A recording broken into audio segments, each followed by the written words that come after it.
अपने शहर को नर्क बना दे, ऐसे विधायक को हम लोग कोई कतई बर्दाश्त नहीं करेंगे, भगा कर रखेंगे ऐसे वैश्य को। देखते रहिए बिहार इलेक्शन 2025 का स्पेशल कवरेज, फैसला जनता का। नमस्कार, आशावाणी न्यूज में आपका स्वागत है। मैं हूं आपके साथ चेतना चौधरी। चलो रुक करते खास खबरों की। बिहार की राजनीति में रोहतास जिले की सासाराम विधानसभा सीट का अपना अलग महत्व है।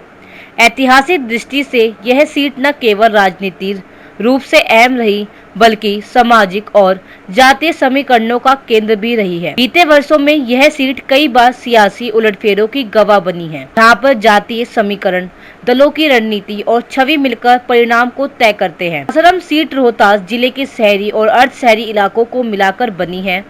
यहाँ पर कुशवाहा, राजपूत, यादव, ब्राह्मण और दलित समुदायों की बड़ी आबादी है। इनमें से कुशवाहा समुदाय का प्रभाव चुनावी समीकरणों को तय करने में अहम भूमिका निभाता है।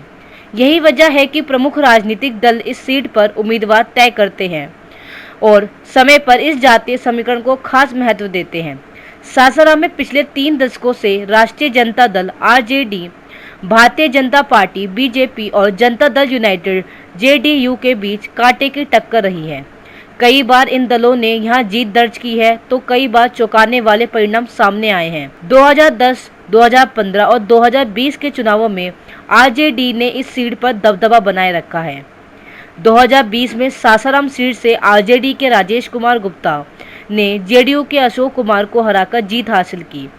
राजेश की 83,303 वोट 46.54% मिले, जबकि अशोक कुमार को 56,880 वोट मिले, पर संतोष करना पड़ा। जीत का अंतर 26,423 वोटों का रहा। यह परिणाम यह बताता है कि क्षेत्र में आरजेडी की पकड़ मजबूत हो रही है। सासाराम विधानसभा सीट बिहार की उन चुनिंदा सीटों में से एक है जहां जातीय समीकरण, दलों की रणनीति और उम्मीदवार की छवि मिलकर परिणाम तय करते हैं। बीते 3 चुनावों में आरजेडी यहां मजबूत बनी हुई है, लेकिन आगामी चुनावों में समीकरण बदल भी सकते हैं। ऐसे में यह देखना दिलचस्प होगा कि आरजेडी एक बार फिर अपनी सीटें बचा पाएगी या विपक्षी दल कोई नया चौंकाने वाला मोड़ लाएंगे। आइए सुनते हैं आपका सासाराम की जनता का क्या फैसला। पहले यहाँ जितने जनता लोग हैं उनसे पूछ लिया जाए, ऐसा मुंहचोर विधायक हम लोग कहीं नहीं देखे हैं कि जो चुनाव से पहले जुमला दिया था ये करेंगे वो करेंगे, आज तक देने का काम नहीं किया है और न जनता से मिलने का काम। उसको सिर्फ क्या है कि कोई अगर बोला दिया कि यहाँ जो फीता काटने का तो वहां चला गया, बस उसका यही काम है।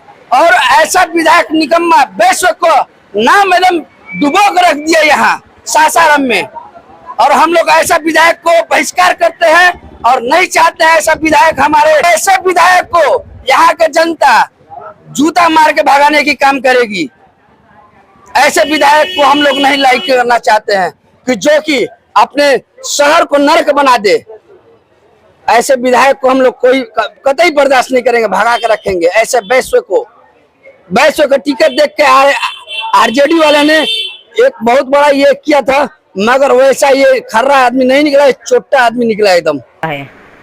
राजेश कुमार गुप्ता जन्म 15 जनवरी 1975, बिहार के एक भारतीय राजनीतिज्ञ हैं। वह रोहतास जिले के सासाराम विधानसभा क्षेत्र से विधायक हैं। उन्होंने राष्ट्रीय जनता दल का प्रतिनिधित्व करते हुए 2020 का बिहार विधानसभा चुनाव जीता। गुप्ता ने 2020 के बिहार विधानसभा चुनाव में राष्ट्रीय जनता दल का प्रतिनिधित्व करते हुए सासाराम विधानसभा क्षेत्र से जीत हासिल की। उन्होंने 83,303 वोट हासिल किए और अपने निकटतम प्रतिद्वंदी जनता दल यूनाइटेड के अशोक कुमार को 26,423 मतों के अंतर से हराया। आइए सुनते हैं क्या कहते हैं राजेश गुप्ता जी। सासाराम एक ऐतिहासिक शहर है और सासाराम नगर परिषद से नगर निगम बन गया, लेकिन अभी तक जल जमाव और गंदगी से निजात नहीं मिला। अध्यक्ष महोदय, 1 मिनट। भारत सरकार के एक स्वच्छता सर्वेक्षण के तहत ही बताया गया कि सासाराम शहर गंदगी में नंबर 1 पे है। बिहार में ही नहीं, पूरे भारत में सबसे गंदा शहर है। हम अध्यक्ष महोदय के माध्यम से मंत्री जी से कहना चाहेंगे कि सासाराम शहर एक ऐतिहासिक शहर है, उस पर विशेष ध्यान दिया जाए। साथ इस बुलेटिन में फिलहाल इतना है। बाकी की खास खबरों के लिए आप देखते रहिए वैश्य न्यूज। नमस्कार।